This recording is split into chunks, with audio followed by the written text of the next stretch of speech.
আসসালামু আলাইকুম। আমি চম্পা। আজ শবে বরাত উপলক্ষে বানিয়েছি খুব স্পেশাল বুটের ডালের হালুয়া। এই হালুয়া এতটাই নরম আর সুগন্ধি যে একবার খেলে বারবার মন চাইবে। চলুন শুরু করা যাক আজকের রেসিপি।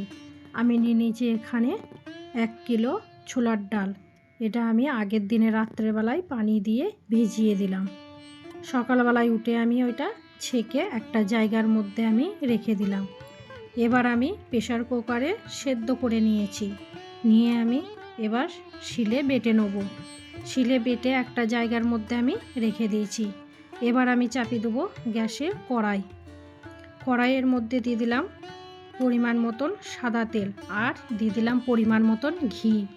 ঘি আর সাদা তেল আমি একসাথে গরম করে নিলাম। ওপর থেকে দিয়ে দিলাম এলাচ, দারচিনি, কাজু কিশমিশ, লবঙ্গ, তেজপাতা সব রকম দিয়ে আমি একসাথে তেলের মধ্যে ভেজে নিচ্ছি। ওপর থেকে দিয়ে দিলাম বেটে রাখা ছোলার ডালটা। ছোলার ডালটা তেলের মধ্যে দিয়ে আমি ভালো করে ভেজে নেব। মোটামুটি আমি এখানে 1 ঘন্টা ছোলার ডালটা আমি এভাবেই নেড়ে চেড়ে ভেজে নেব। যতক্ষণ না ছোলার ডালটা লাল লাল করে ভাজা হবে ততক্ষণ অবধি আমি নাড়াচাড়া করে নিয়েছি। এখানে ধৈর্যটাই হবে সব থেকে বড়।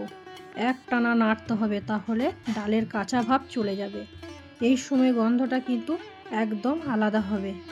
ঘি দিয়েছি বলে স্বাদ আর সুগন্ধ দুটোই আলাদা হবে। এদিকে আমি আলাদা করে চিনির রসটা করে নিয়েছি।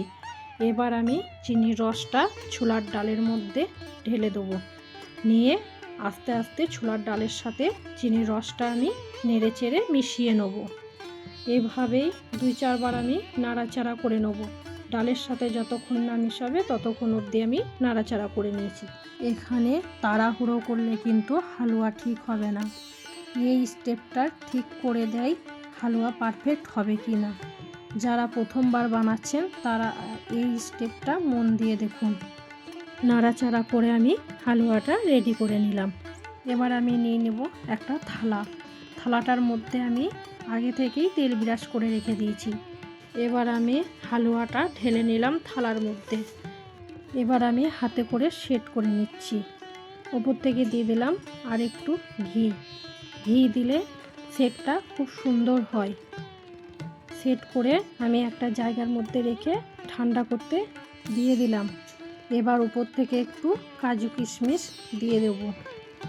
রেডি হয়ে যাবে এবার শোবরাতের স্পেশাল মিষ্টি হালুয়া। দেখুন বন্ধুরা কত সুন্দর হয়েছে হালুয়াটা। এবার আমি চাকু দিয়ে দিয়ে হালুয়াটা কেটে নেব। এভাবেই লম্বা লম্বা করে কেটে নেব। কাটার পর আমি চৌকো চৌকো বরফি বরফি করে কেটে একটা জায়গার মধ্যে আমি রেখে দেবো তুলে তুলে। এই ছিল আজকে বুটের ডালের হালুয়া রেসিপি। শবে বরাতের এই পবিত্র রাত্রে আল্লাহ তাআলা যেন আমাদের সকলকেই ক্ষমা করে দেন, হেদায়েত দান করেন এবং দোয়া কবুল করেন। আমিন। আল্লাহ হাফেজ।